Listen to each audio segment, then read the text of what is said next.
Was it a tough time when your grandson was born? Because Oh, yeah. there was no father, and Well, that baby she carried for 9 months. You could not dispose of it. That's part of you. And I figured the different ones wanted to have her give the baby out. I said, no. I said, you can all turn me down, but that baby's not giving up, because that's part of her. Was it scandalous back then? Well, not as, well, it was to a certain extent. A lot of people would give them out, but I didn't approve of that. Well, even this friend of mine told me she had her daughter have an abortion, and I never let her. She told me confidentially. He said, my husband knew about it, he'd kill me, but I don't know how. She must have right away had it done.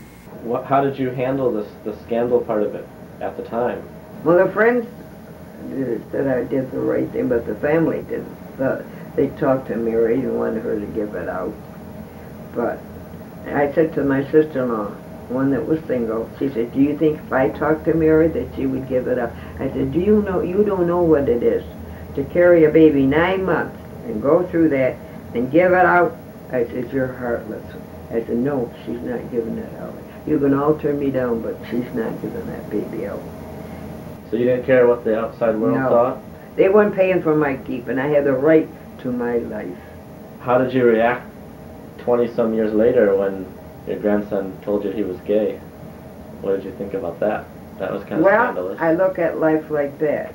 He has a right to his life.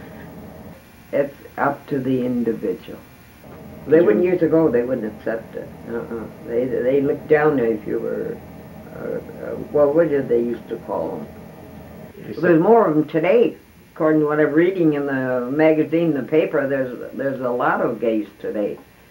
But I didn't. Do you think, were there any back then? No. Maybe they just weren't. It was, if they were gays, you never know. Never found out, you know. They used to be quiet, you didn't hear anything about it.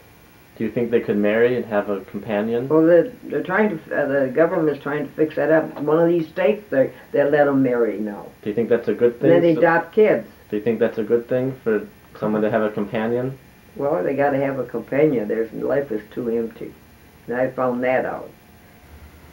I think back, I wonder what this has been all about. Me being a widow at 48 years old.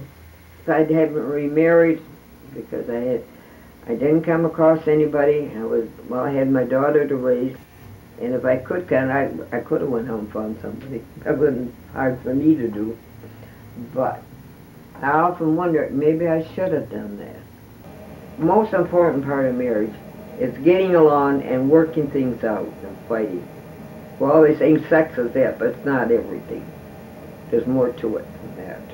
Well, my great-grandmother said, she told her great-grandchildren, and I was young, real young, she said, you never know a man till you're bed and board with him. And I said, what does she mean by that?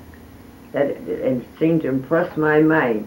Never forgot it. And I realized what that all meant. It depends on the man. If you get a man that's not your type, you're really living in hell, if you ask me. Fighting does not solve the problem. It makes matters worse. And the thing to do is talk things over and reason it out, and it exempts you from a lot of heartaches. And that's what we did.